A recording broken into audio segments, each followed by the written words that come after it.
और इसको संक्षिप्त किया गया है। अब यहां से जो आगे का प्रसंग है, पहली चौपाई अयोध्या कांड अब यहीं से शुरू हो जाता है। जब ते राम ब्याह घर आए, नित नौ मंगल मोद बधाए। जब से भगवान श्री राम सीता जी को ब्याह करके अयोध्या में लाए हैं, तब से प्रतिदिन नए नए प्रकार के बधाव बज रहे हैं, अयोध्या में खुशियां मनाई जा रही हैं। लेकिन एक समय सब शहीद समाजा, रामायण में आप जब भी देखेंगे जहां जहां एक समय या एक बार लिखा आया है तो कोई ना कोई नई कहानी शुरू हो जाती है। और यहां पर भी ऐसा हो रहा है। एक बार राजा दशरथ जी अपनी सभा में बैठे थे और दर्पण में अपना मुख देखा तो राजा दशरथ जी ने पाया जो कानों के समीप के बाल हैं वो सफेद हो गए हैं, अर्थात बुढ़ापे का संकेत दे रहे हैं। तो राजा दशरथ जी के मन में यह विचार आया कि मैं क्यों ना राम को युवराज पद दे दूं। बस यहीं से कहानी शुरू हो जाती है। तो मंगल की कामना करते हुए राम वनगमन यहां से शुरू है। और पहला प्रसंग राजा दशरथ जी का दरबार आप लोग देखने जा रहे हैं। यद्यपि प्रयास करें, चूंकि राम जी की लीला कोई मनोरंजन का साधन नहीं है मित्रों, लीला करवाने में बहुत खर्चा होता है, रुपए पैसे बहुत लगते हैं, लेकिन ऐसे आयोजन हम आप लोग क्यों करवाते हैं? इसीलिए भगवान की लीलाएं करवाई जाती हैं ताकि जो हमारे अपने छोटे छोटे बच्चे हैं वो राम जी, लक्ष्मण जी, सीता जी के चरित्र को मंच में देख रहे हैं और ऐसे ही आचरण हमारे अपने घर के बच्चों में आ जाएं, इसीलिए ऐसे आयोजन करवाए जाते हैं। और हमारा प्रयास यही है, क्योंकि मर्यादा पुरुषोत्तम की लीला है, एक मर्यादा का जो क्रम बना है वो बना रहे। ये धर्म मंच है, ये सच्चाई है। यहां से जो भी प्रस्तुतियां होती हैं समाज में, चाहे बच्चे हो, बुजुर्ग हो, युवा हो, कोई भी हो, यहां से जो कुछ भी होता है उसका असर समाज में जरूर पड़ता है। आइए अब यहां से राजा दशरथ जी का दरबार और आज की लीला का ये पहला प्रसंग। कहत सुनते आबे, कहत सुनते आबे, कहत सुनते आबे, अखियों में पानी। राम कहानी सुनो रे, रामो कहानी, राम कहानी सुनो रे, रामो कहानी। श्री राम जय राम जय जय राम, श्री राम जय राम जय जय राम।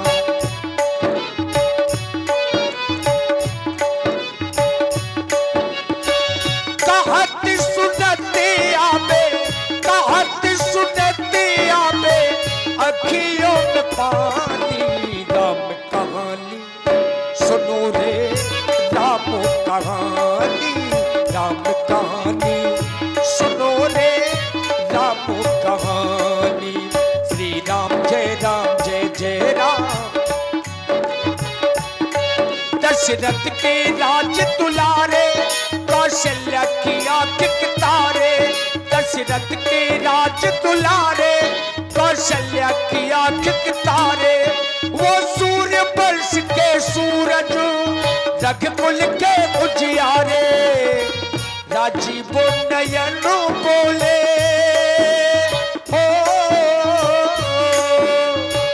राजीव नयन बोले, मधुकर वाणी। राम कहानी सुनो रे, राम कहानी, राम कहानी सुनो रे, राम कहानी। मंगल भावनो अमंगल हारी, प्रभु सुदशरथ अजिरो बिहारी।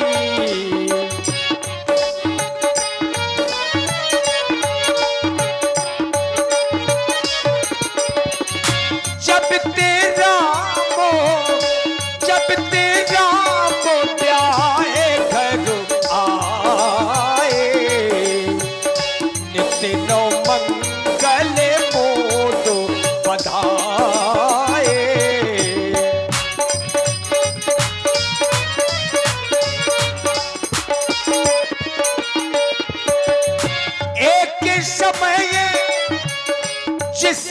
चर्चा बाबा तुलसीदास जी लिख रहे हैं। एक समय, ये वही समय है, महाराज दशरथ जी बैठे हैं। एक समय ये सब सजीते समाजा, राज्य सभा रघुराजो विराजा, राज्य सभा रघुराजो विराजा, राज्य सभा रघुराजो विराजा। और आप हैं भाई जितेंद्र पांचाल जी, हरदोई गुजर वालों की ओर से 51 पुष्प मुद्राएं, श्री संजय राजपूत जी खाली बखरी वालों की ओर से 100 पुष्प मुद्राएं, और श्री रब्बू भैया रेहुटा वालों की ओर से 51 मुद्राएं। धन्यवाद। महाराजा धीराजा चक्रवर्ती महाराज की जय हो, जय हो, जय हो।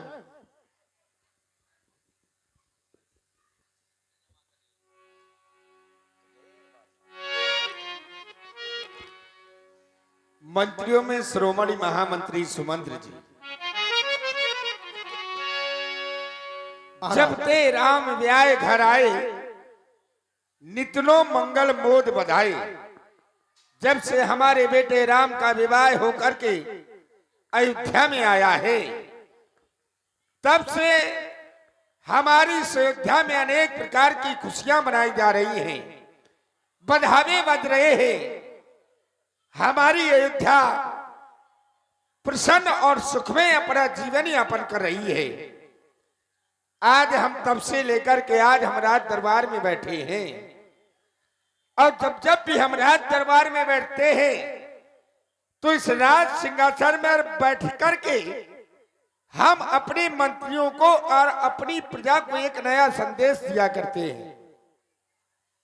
मंच पर बैठ करके हम अपनी समाज में सभा में उपस्थित सभी मंत्री और प्रजावासियों को एक नया संदेश देते हैं कि हर व्यक्ति को अपना कर्म करना चाहिए। कर्म विधान विश्व करि राखा, जो जस करे सो तस फल चाखा। मानो शरीर पाकर के हमें कर्म करना चाहिए, कर्म की प्रधानता बताई गई है। लेकिन वही परमात्मा कहता है कि तू कर वही जो मैं चाहता हूं, तू कर वही जो मैं चाहता हूं। लेकिन मानव प्राणी करता क्या है? भगवान ने कहा है तू करता वही है जो तू चाहता है। तू कर वही जो मैं चाहता हूं, लेकिन तू करता वही है जो तू चाहता है, लेकिन होता वही है जो मैं चाहता हूं।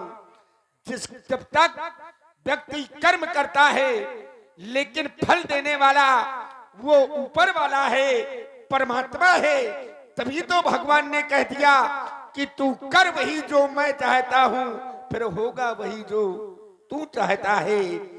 कहते हैं हानि लाभ जीवन मरण, यश अपयश विधिहान। कोई चाहे जितना भी अपना आतंक फैला ले, लेकिन होगा वही जो परमात्मा चाहेगा। इसीलिए हमें अपना कर्म करना चाहिए, अपने कर्म से अलग नहीं होना चाहिए। हमारी अयोध्या की कुशलता, अयोध्या की प्रजावासियों की कुशलता, महामंत्री सुमंत, हम तुमसे जानना चाहते हैं हमारी अयोध्या में किसी भी प्रकार का किसी भी प्रजावासी को कोई कष्ट तो नहीं है, क्योंकि हम राजा हैं। अगर हमारी प्रजा को कष्ट है तो उनके कष्ट का निवारण करना हमारा धर्म बनता है। कहो कहो महामंत्री सुमंत, हम तुमसे जानना चाहते हैं। महाराज, जिस राज्य में आप जैसा महाराज हो, जहां प्रजा को पुत्रवत समझा जा रहा हो, भला वहां की प्रजा कैसे कष्ट में रह सकती है? आप सदैव अपनी प्रजा के हित के लिए नवीन कार्य किया करते हैं। सदैव आपके द्वारा वह कार्य किया जाता है जिन कार्यों से आपकी प्रजा का भला हो। महाराज, चारों तरफ खुशियां हैं, बंधन बाजे बज रहे हैं, मांगलिक गीत गाए जा रहे हैं।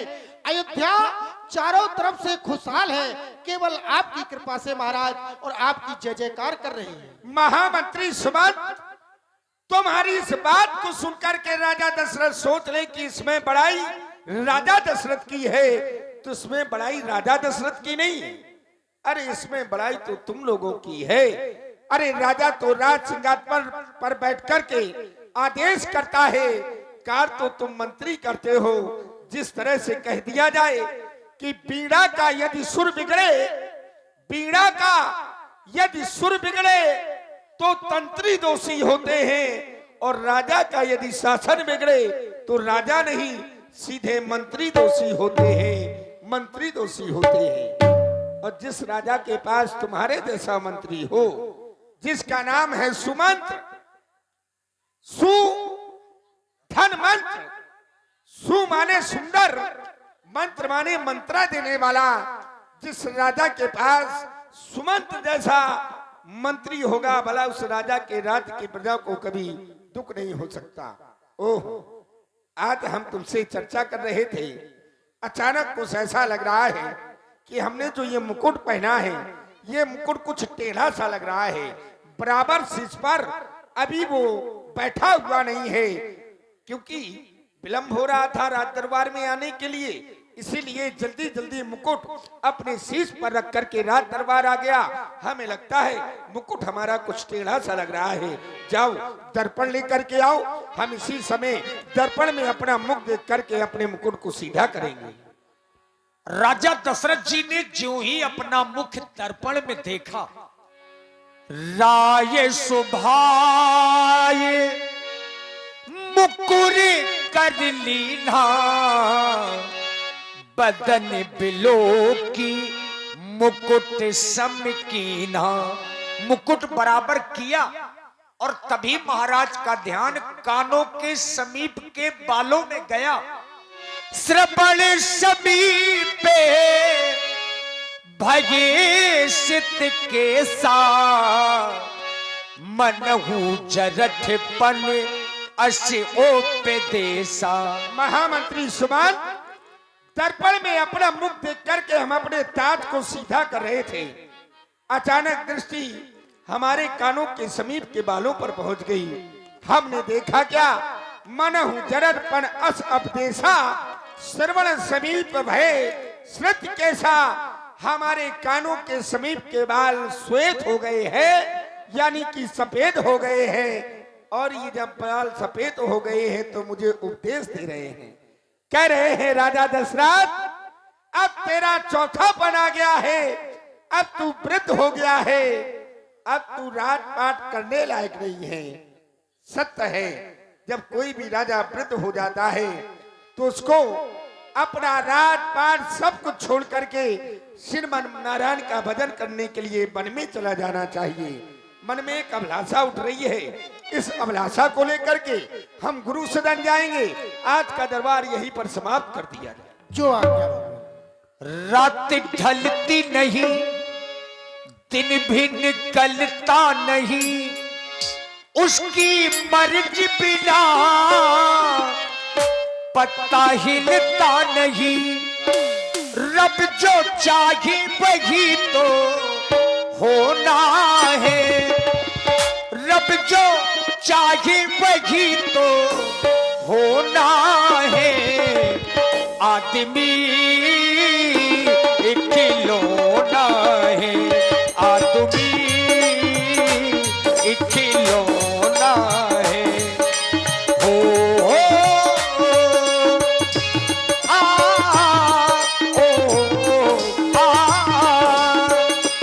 रब जो चाहे वही तो होना है, आदमी खिलौना है।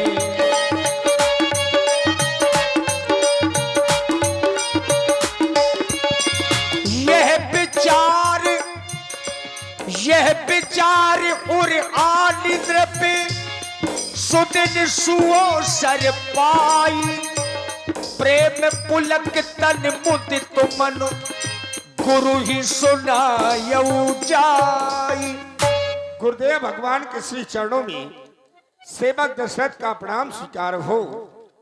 हृदय में सांत्वना न मिलने के कारण वाचक प्रणाम प्रस्तुत कर रहा हूं। देवता आप मेरा वाचक प्रणाम स्वीकारें। और आप हैं भाई अजय यादव जी 11 मुद्राएं,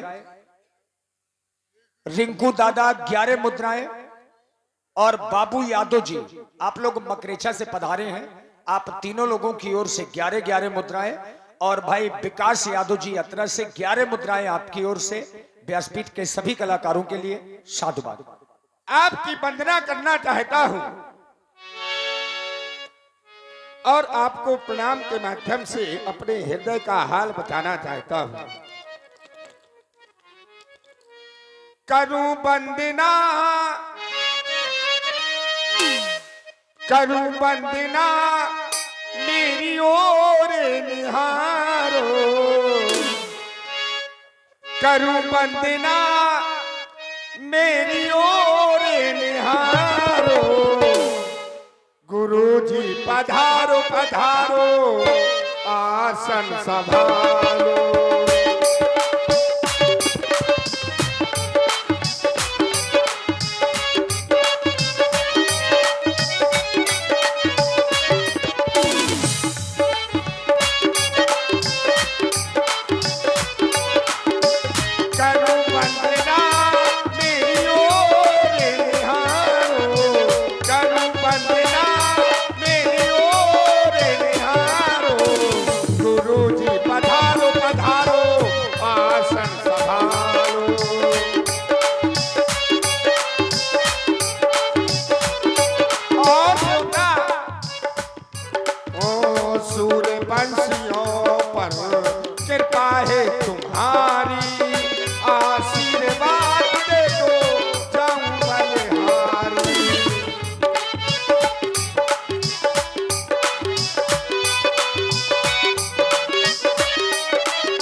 कृपा है तुम्हारी, आशीर्वाद दे दो जाऊं बलिहारी।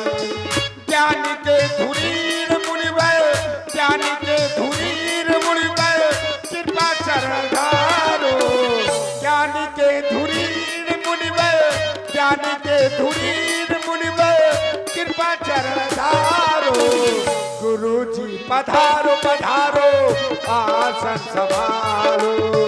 गुरुजी पधारो पधारो आसन संभालो।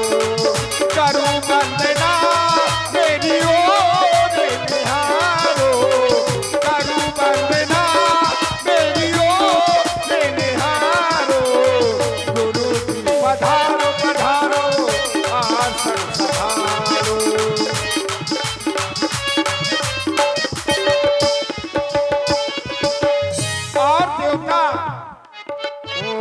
चरणों की धूल को माथे से लगाता, आशीर्वाद दे दो जग के विधाता।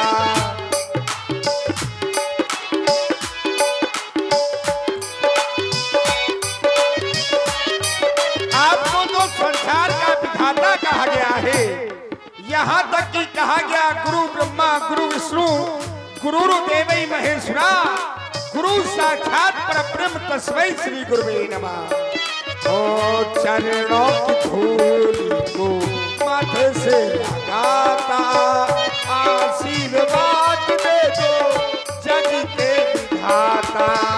कृपा कोर से, कृपा कोर से मेरा भाग्य जगा दो।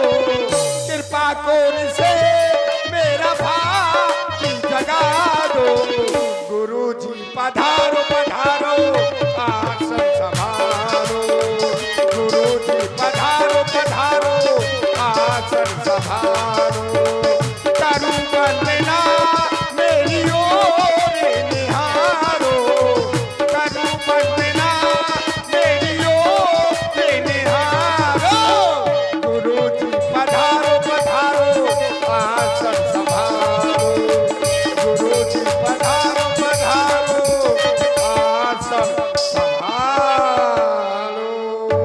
अखंड मंडलाकारं व्याप्तेन चराचरं तत्पदम दस्तम तस्मै श्री गुरुवे नमः। और आप हैं महाकाल दीपक राजपूत मोहाना से 51 मुद्राएं और महाकाल धर्मेंद्र राजपूत मोहाना से 51 मुद्राएं, गुंदी राजपूत जी अतरा वालों की ओर से 21 मुद्राएं महाराज दशरथ जी के चरणों में। धन्यवाद। राजेंद्र, तुमने हमें प्रणाम किया है, हमारा कर्तव्य बनता है कि आपको हम आशीर्वाद दें। मानव का जीवन जब ये प्राप्त हो जाता है, प्रत्येक व्यक्ति अपने लक्ष्य को प्राप्त करना चाहता है, लेकिन लक्ष्य के पहुंचने के पहले ही समय का चक्र एक ऐसा झोंका ला देता है जिसमें वो मानव अपने लक्ष्य से भटक जाता है और कभी भी लक्ष्य को प्राप्त नहीं कर पाता। लेकिन गुरुजनों की यदि कृपा उस व्यक्तित्व पर है तो चाहे जितना बड़ा वो लक्ष्य हो, उस व्यक्ति के जीवन में वो लक्ष्य बहुत ही छोटा बन जाया करता है और सहजता से ही उस लक्ष्य की प्राप्ति कर लिया करता है। लेकिन कब? जब गुरुजनों की कृपा होती है तब। राजेंद्र, तुम्हारे लिए आशीर्वाद है, समय चक्र से झुलस न जाए अरमानों की पाखें और स्वाभिमान से ये सिर ऊंचा हो लेकिन नीचे होवे आंखें। जीवन कैसा होना चाहिए व्यक्ति का? जीवन सीधा सादा रखो लेकिन मन में हो उत्कर्ष। मन में निरंतर अभिलाषाएं होनी चाहिए कि आज ये मुझे मिल गया है, कल मैं इसको प्राप्त करके रहूंगा। ये मन में उत्कर्ष होना चाहिए। राजन, जीवन संगिन संग मनाओ मिलकर राजन तुम हर्ष।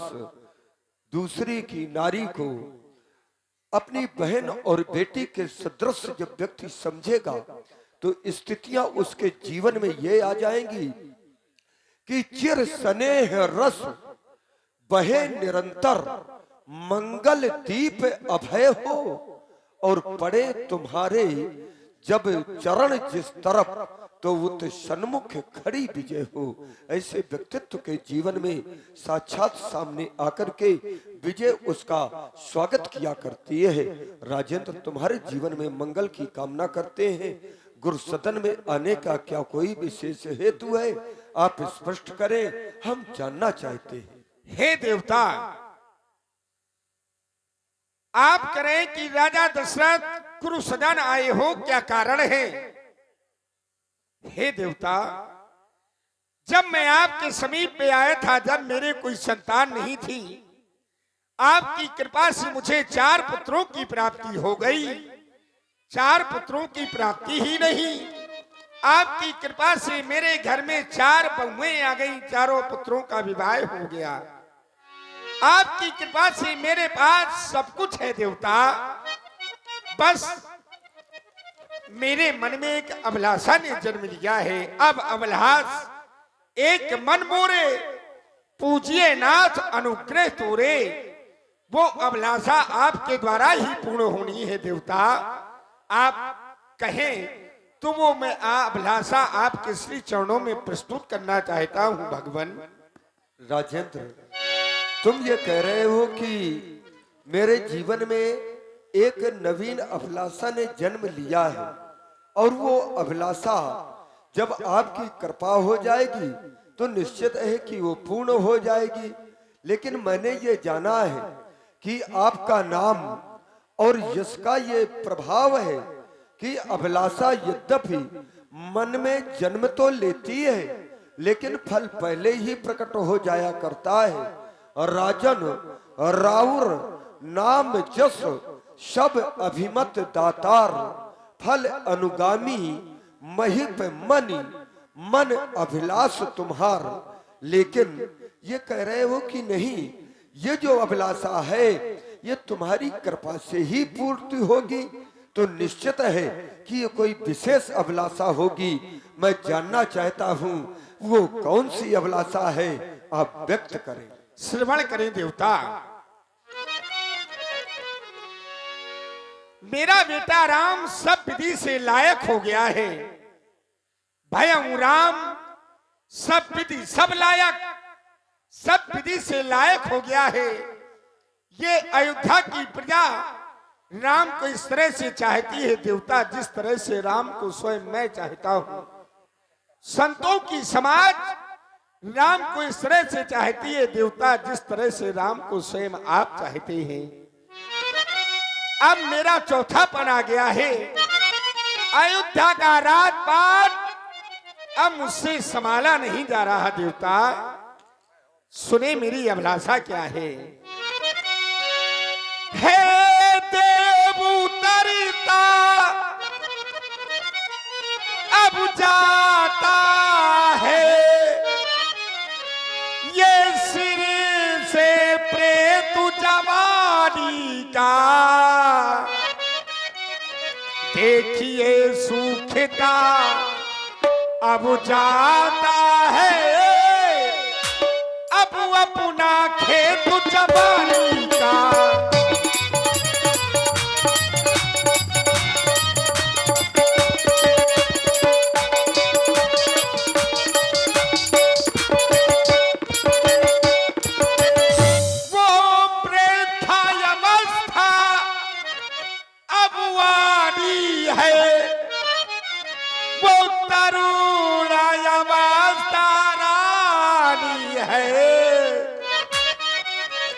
मेरे सोने ही अब सोने में हो रही चांद अब चांदी है।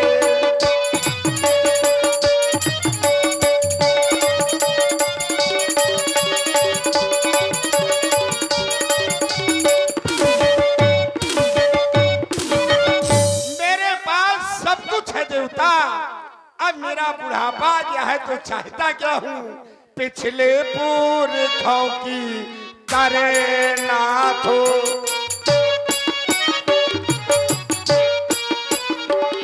पिछले पुरखों की करे नाथ, अब मुझे तपोवन जाने दे।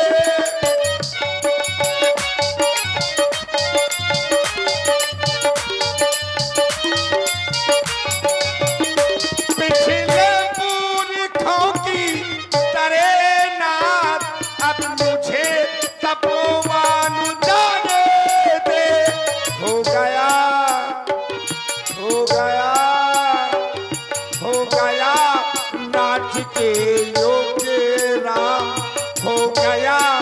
नाथ के योगे राम, अभी उसको राजो चलाने दे हो गया।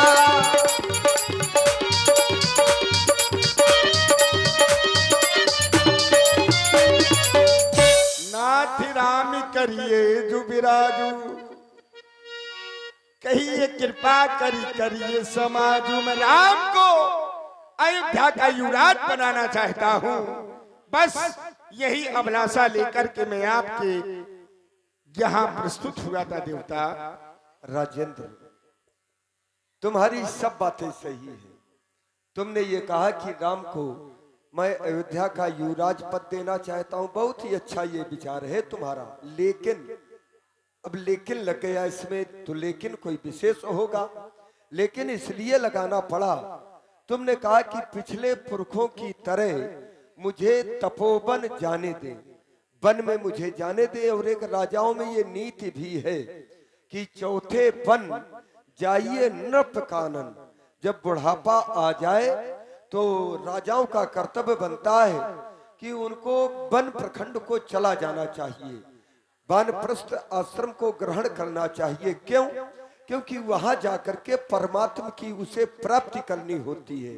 लेकिन राजन, तुम वहां पर जाकर के परमात्मा को ढूंढने का विचार कर रहे हो, जबकि मैं तो ये कहूंगा कि सुन नृप जासु विमुख पछताही, जिससे विमुख हो करके व्यक्ति को पछताना पड़ता है।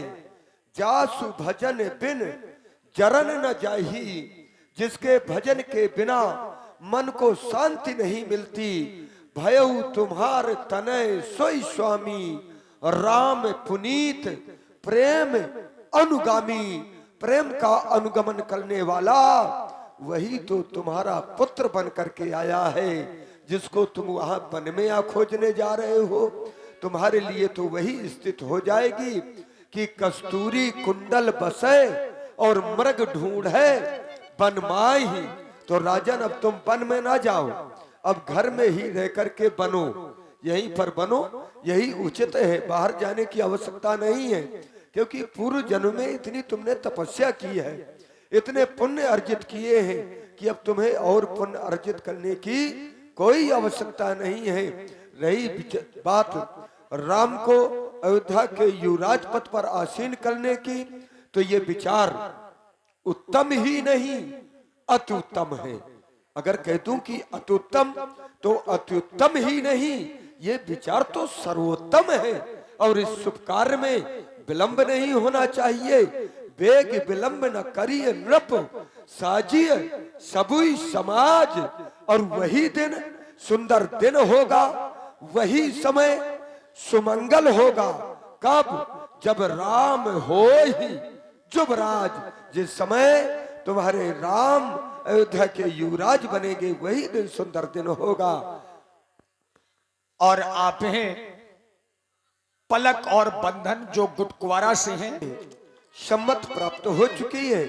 अब हम चाहते ये हैं कि तुम इस कार्य में अपनी प्रजा से भी सहमत प्राप्त कर लो, तुम्हारा कल्याण हो, महामंगल। क्यों नहीं देवता?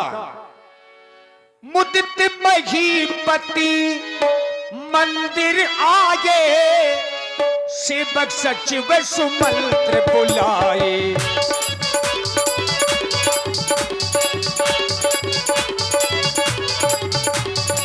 मुदित महीपति मंदिर आए, मुदित महीपति मंदिर आए, मुदित महीपति मंदिर आए।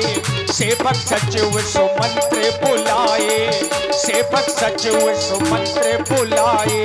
सेवक सचिव और महामंत्री सुमंत्र जी महाराज, गुरु भगवान के पास गया था, मन की अभिलाषा बतलाई कि मैं राम को अयोध्या का युवराज बनाना चाहता हूँ। पता है गुरुदेव भगवान ने क्या कहा? क्या महाराज? बेग विलंब न करिए नृप, साजी सबुई समाज। सुदिन सुमंगल तब ही जब राम हो युवराज। किसी पंडित से बिछड़वाने की जरूरत नहीं है, किसी शुभ घड़ी की जरूरत नहीं है, किसी शुभ नक्षत्र की जरूरत नहीं है, शुभ मंगल की जरूरत भी नहीं है। जिस दिन राम को राजा बनाया जाएगा, वही घड़ी शुभ होगी, वही नक्षत्र भी शुभ होंगे। ये गुरु जी का विचार है। लेकिन अभी तक जो राजा बनता रहा है, तो एक नियम रहा है कि राजा का पुत्र ही राजा बनता रहा है, चाहे वो धर्मात्मा हो चाहे दुष्ट हो। महाराज, राम जी को आप राजा बना रहे हैं कि युवराज पद दे रहे हैं? अभी तो युवराज पद दे रहे हैं। जी, अभी तो हम राजा हैं, राजा कैसे बना देंगे? वही चीज है। राम को युवराज बनाने की इच्छा मेरे मन में आई थी, इसीलिए मैं चाहता हूं, हे मेरे प्यारे मल्टीवरो, हे मेरे प्यारे मंत्रीवरो, अरे सेवक सचिव बताओ तुम, हाँ सेवक सचिव बताओ।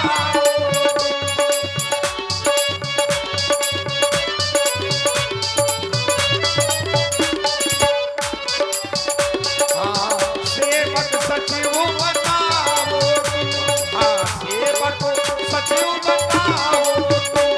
युवराज राम को बना रहा, युवराज राम को बना रहा, आपो नाम के बतलाओ।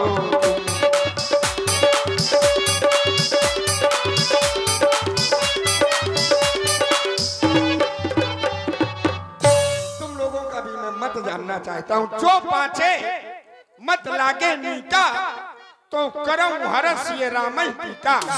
अगर 5 लोगों का मत है तो तुम मुझे बताओ, तुम लोगों का क्या विचार है? महाराज, आप राम जी को युवराज पद देना चाहते हैं, समस्त मंत्री परिषद भी यही चाहता है कि कितने जल्दी राम जी को युवराज पद दिया जाए।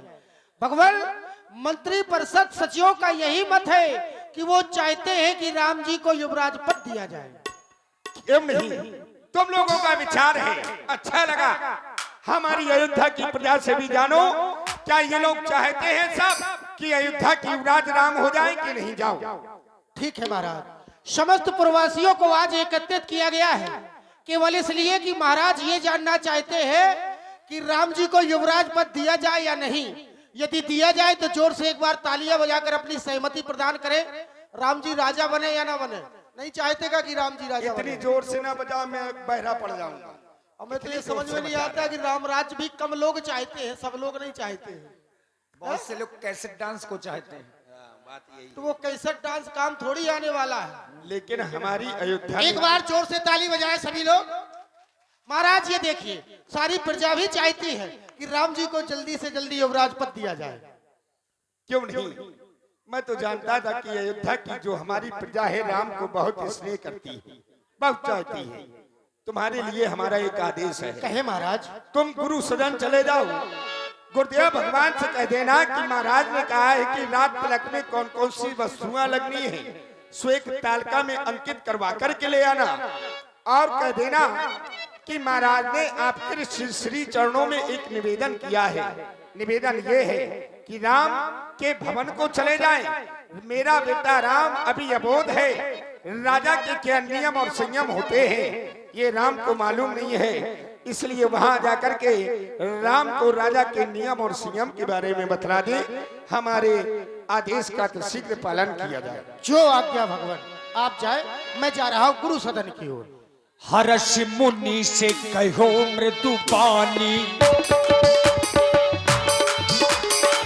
हर्ष मुनि से कहो मृदु बानी, अनहु सकल सुती रख पानी, अनहु सकल सुती रख पानी, अनहु सकल सुती रख पानी। ये बाद में आएगा, पहले एक बात ये बतलाइए, युवराज पद और राजा में अंतर क्या है? ये हमारी समझ में नहीं आ पाया। देखिए, अंतर ये होता है कि जब तक वर्तमान राजा है तो राजा के बाद अगर कोई राजा बनेगा तो वही बनता है जिसे युवराज पद दिया गया हो। हृदय से साधुवाद है आपको। एक बार भाई ब्यास जी के लिए तालियां जरूर बजा दीजिए। भाई ब्यास जी के लिए अच्छी बात कही है ब्यास जी ने, तो ताली जरूर बजा दीजिए आप लोग। भाई ताली अच्छी बात नहीं है ब्यास जी, क्योंकि ताली नहीं बजा रहे आप। ताली अंदर वाले बजा रहे हैं, परेशान बात सही। महाराज भैया इसको बनाने का प्रयास करो, इसमें इको बहुत है। प्रथम तो महाराज हमारा प्रणाम स्वीकारें। महामंगल हो राजमंत्री सुमंत्र जी, गुरु सदन में आने का कोई कारण स्पष्ट करें। हाँ भगवान, हमें चक्रवर्ती महाराज की ओर से आपके लिए समीप में भेजा गया है। उन्होंने कहा कि प्रथम तो गुरु भगवान से ये पूछना कि राज तिलक में कौन कौन सी सामग्री लगनी है। अवश्य, क्यों नहीं। आनव सकल सुतीरथ पानी, सर्वप्रथम सभी तीर्थों के जल को एकत्रित करना है। उसके बाद औषध मूल फूल फल पाना, अनेक प्रकार की मांगलिक औषधियां फूल फल पान ये एकत्रित करना है। भैया इको कम करो इसका, बार बार हम टोकते हैं, अच्छा नहीं लगता है। उसके बाद आपको चामर चरम बसन बहुभांति रोम पाट पट अग्नित जाति मृग चर्म चमर ऊनी और रेशमी वस्त्र ये एकत्रित करना है।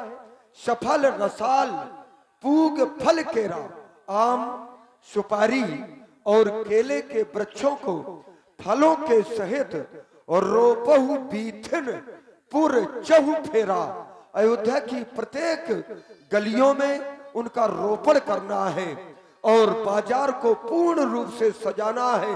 रचहु मंजू मन चौके चारू, अनेकों प्रकार की चौकों को रंग बिरंगी सजाना है। ध्वज पताक तोरण कलश सजहु तुरग और रथ नाग, हाथी घोड़े और रथ ये सभी सुसज्जित करना है। ये तुम्हारे लिए आदेश है। महाराज ने और कुछ कहा है? हाँ हाँ भगवान, आपने जो भी बताया है मैंने सब वो अंकित कर लिया है। भगवान, एक और निवेदन आपके चरणों में महाराज श्री ने कहा है। कौन सा? उन्होंने कहा है कि आप श्री राम जी के शिविर में जाए, जिस कक्ष में वो निवास करते हैं वहां पर आप जाएं, और उन्हें नियम और संयमों के विषय में अवगत कराएं। राजमंत्री सुमंत्री जी, तुम जाकर के राम जी के कनक भवन में हमारे आने का शुभ संदेशा पहुंचाओ। हम अति शीघ्र ही राम जी के कनक भवन में पधार रहे हैं। जाओ। जो आज्ञा भगवान। श्री बब्बू राजपूत जी बकुआ वालों की ओर से 100 मुद्राएं कमेटी के लिए, बबलू महाराज बकुआ वालों की ओर से 100 मुद्राएं कमेटी के लिए, श्री रामपाल जी अतरा वालों की ओर से 100 मुद्राएं कमेटी के लिए, ज्ञानवी ऊपर बखरी बच्ची की ओर से 11 मुद्राएं, और आप हैं प्रभांश भैया किलहुआ से और गुन्नो अथाई वालों की ओर से 51 मुद्राएं महाराज श्री वशिष्ठ जी के चरणों में। भागीरथ साहू जी 221 रुपए, कृष्णा जी ऊपर बखरी वालों की ओर से 200 रुपए, रघुवीर अहरवार जी 100 रुपए, राम भरोसे जी खाली बखरी वालों की ओर से 5100 रुपए, राम लखन जी खाली बखरी 251 रुपए आपकी ओर से, महिपाल पांचाल जी अतरा वालों की ओर से 300 रुपए, मुकेश भैया खाली बखरी वालों की ओर से 200 रुपए। बहुत बहुत साधुवाद। राजकुमार राम की जय हो। भगवान, आपके सदन में गुरुदेव भगवान आने वाले हैं। अहो भाग्य है हमारे जो आज गुरुदेव का आगमन हमारे गृह में हो रहा है। आज घर को फूलों से सजाओ, हम गुरुदेव भगवान का स्वागत करेंगे। जय हो। और आप हैं भाई श्री रब्बू भैया रेहुटा से 51 मुद्राएं और संजय राजपूत जी अतरा वालों की ओर से 100 मुद्राएं समर्पित हैं। धन्यवाद। सजा दो घर को गुलशन सा, सजा दो घर को गुलशन सा, मेरे गुरुदेव वाले। सजा दो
गुरु आगमन सुनत रघुनाथा, द्वारे आई पदना यहु माथा।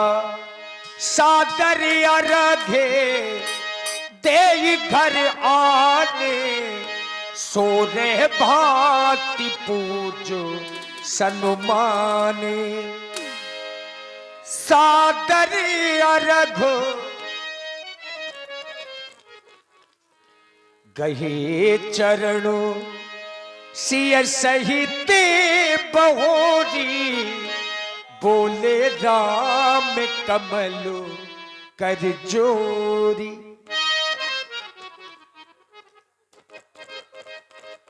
आज गुरुदेव का आगमन इस सेवक के गृह में हमारे तो भाग्य हैं। पूज्यवर तुमको मेरा नमन,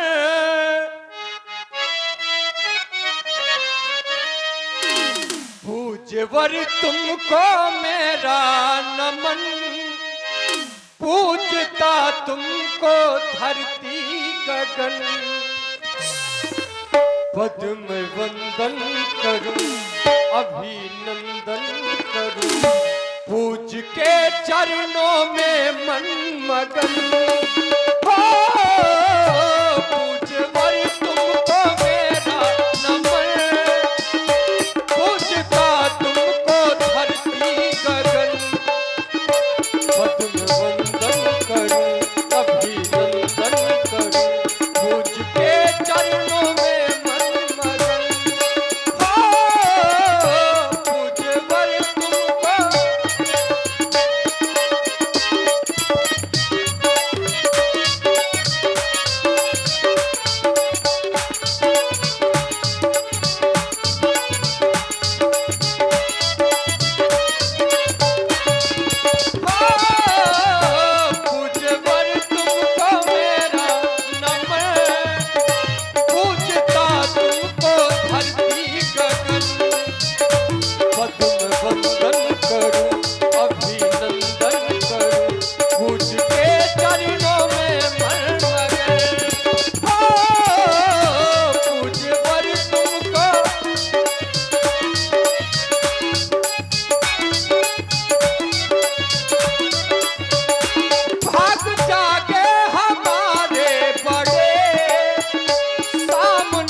स्वामी का आगमन इस सेवक के गृह में सेवा को साधन। और आप हैं भाई शुभ राजपूत, आपकी ओर से 21 मुद्राएं श्री राम जी के चरणों में समर्पित हैं। साधुवाद।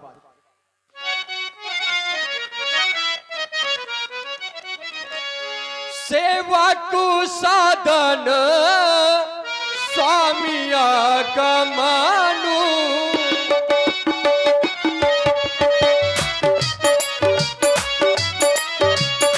मंगल मूल अमंगल तमनु।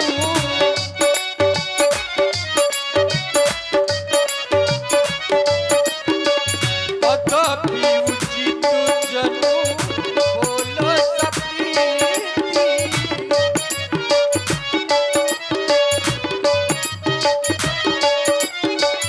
तथापि उचित जनु बोल सप्रीति।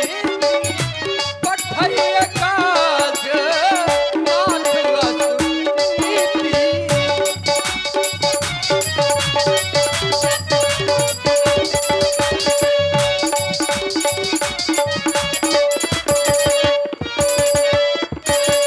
प्रभुता तज प्रभु कीन सनेहु। प्रभुता तज प्रभु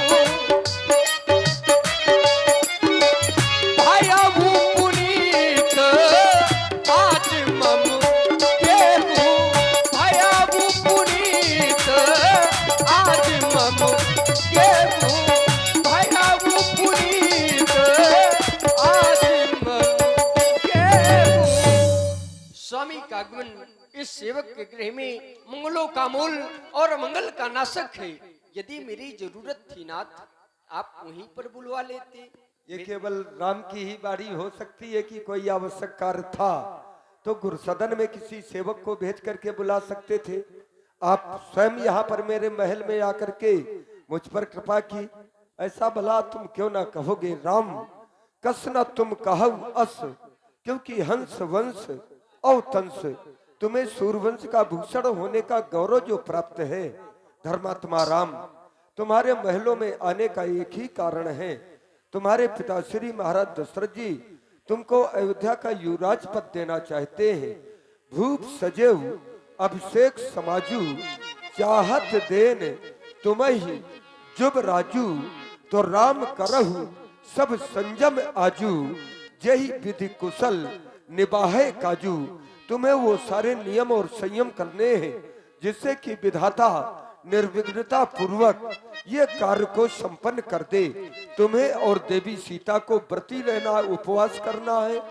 पैरों में किसी भी प्रकार के पदत्राण न होंगे। भूमि पर शयन करना है। कुल देवता श्री रंगनाथ जी उनका पूजन अर्चन वंदन करना है और ब्राह्मणों को दान देना है। बस यही कहने के लिए मैं तुम्हारे महल में आया हूँ। अब मैं चल रहा हूँ। तुम्हारे पिताश्री से आवश्यक कार्य है, उनके पास जा रहा हूँ। तुम्हारा महामंगल हो। पूरी अयोध्या में यह शोर हो गया कि भगवान श्री राम प्रातः काल होते ही राजा बनाए जाएंगे। सकल कहीं कभी हुई है काली। जो अयोध्या के लोग हैं वो यही कह रहे हैं कि कितने जल्दी कल का समय आ जाए। सकल कहीं कब हुई है काली, विघ्न मनावहि देव कुचाली। कुछ ऐसे भी लोग हैं जिन्हें अयोध्या का बधाव अच्छा नहीं लग रहा। तिनहि सोहाय ना अबध बधावा, चोरहि चंदनी रात न भावा।